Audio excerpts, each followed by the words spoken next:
द्वय मुनिराजों के चरणों में नमोस्तु और चुल्लक जी को इक्षामि। महाराज जी, मेरा प्रश्न यह है कि आजकल की युवा पीढ़ी जो है वो बहुत ज़्यादा भटकाव हो रहा है उनके अंदर।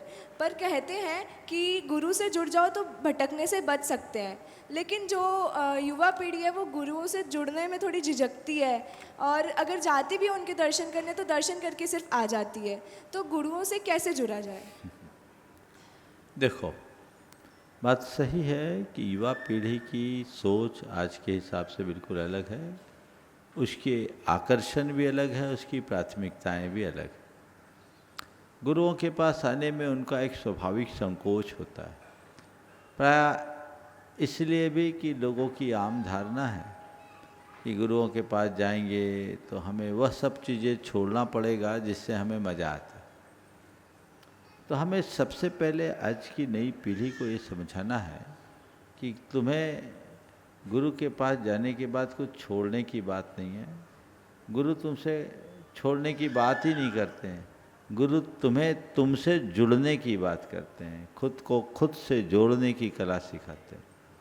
जीवन का विज्ञान सीखना है तो गुरु चरणों में जाओ। जीवन के उतार चढ़ाव में ठहराव बनाए रखने की क्षमता विकसित करनी है तो गुरु शरण में जाओ। अपने इमोशंस पर कंट्रोल रखने की कला सीखनी है तो गुरुओं के चरणों में जाओ। अपनी एक्टिविटीज को व्यवस्थित रखने का मार्ग सीखना है तो गुरु चरणों में आओ।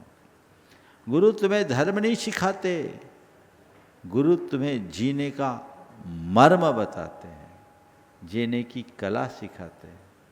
और उनसे बोलो कि देखो मैं जुड़ा हूँ या मैं जुड़ी हूँ, मुझे बड़ा मज़ा आता है। और जब तक हम नहीं जुड़े थे तब तक मेरी सोच अलग थी, जुड़ने के बाद अब लगता है कि जो मज़ा यहाँ है वो कहीं नहीं। अपना एक्सपीरियंस उनसे शेयर करो। बोले हम पार्टी शार्टी क्लब कल्चर में अल्पकाल की खुशी पाते हैं, पर गुरु चरणों में जाते हैं तो आंतरिक संतुष्टि की अनुभूति होती है। और जो तुम्हारा अनुभव ये है ना, तो इस अनुभव को शेयर करो, उन्हें बताओ, तो उनके अंदर थोड़ा थोड़ा कुतूहल जगेगा। और एक बात और बोलता हूँ, गुरुओं को लाने की बात, गुरुओं के पास आने की बात ही मत करो। तुम उनसे मत बोलो कि गुरु के पास तुम चलो, तुम केवल ये बोलो कि मैं गुरु के पास क्यों जाती हूँ, मुझे वहाँ क्या मिलता है। तुम अपनी बात बोलो और उससे मत बोलो कि तुम्हें चलना है। हाँ, उसका थोड़ा सा रुझान दिखे तो उसे बोलो कि तुम गुरु के वचन सुनो, वर्चुअली उनको प्रवचन सुनाने की कोशिश करो। थोड़े दिन अगर कोई गुरु के विचारों को सुन लेगा तो विचार उसे भीतर से आंदोलित करेंगे, और यही आंदोलन उसके रूपांतरण का आधार बनेगा, खिंचा चलाएगा। कई लोग हैं जो बहुत दूर दूर हैं। आज ही एक युवक अपनी माँ के साथ आया, शायद यहाँ सभा में होगा है, पटियाला पंजाब से सिद्धांत जैन है क्या यहाँ उपस्थित? हाँ, देखो ये युवा है, आया अपनी माँ के साथ आया। मैंने पूछा यहाँ कैसे आया? बोले आपके दर्शन के लिए आया। मेरे दर्शन से? मेरे पास पहले कभी आया? बोले कभी नहीं आया, पहली बार आया हूँ। कैसे आया? 3 साल से आपको सुन रहा हूँ, मन हुआ आपको खींच के लाना।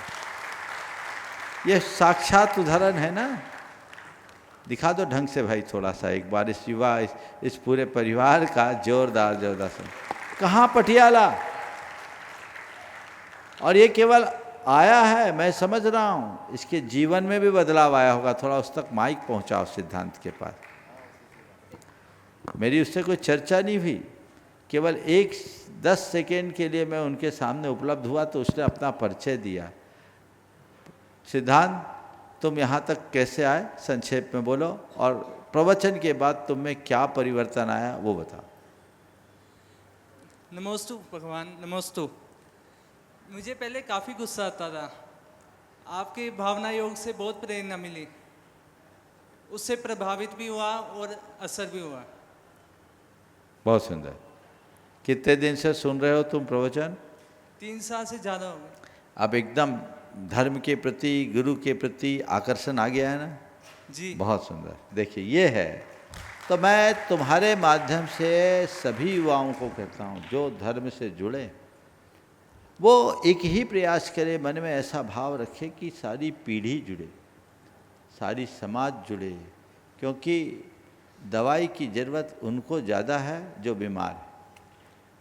स्वस्थ को दवाई की ज़रूरत नहीं है। जहाँ भटकाव है बदलाव वहीं चाहिए, बस उसके लिए सही दिशा दर्शन और प्रेरणा की आवश्यकता है। बहुत अच्छा।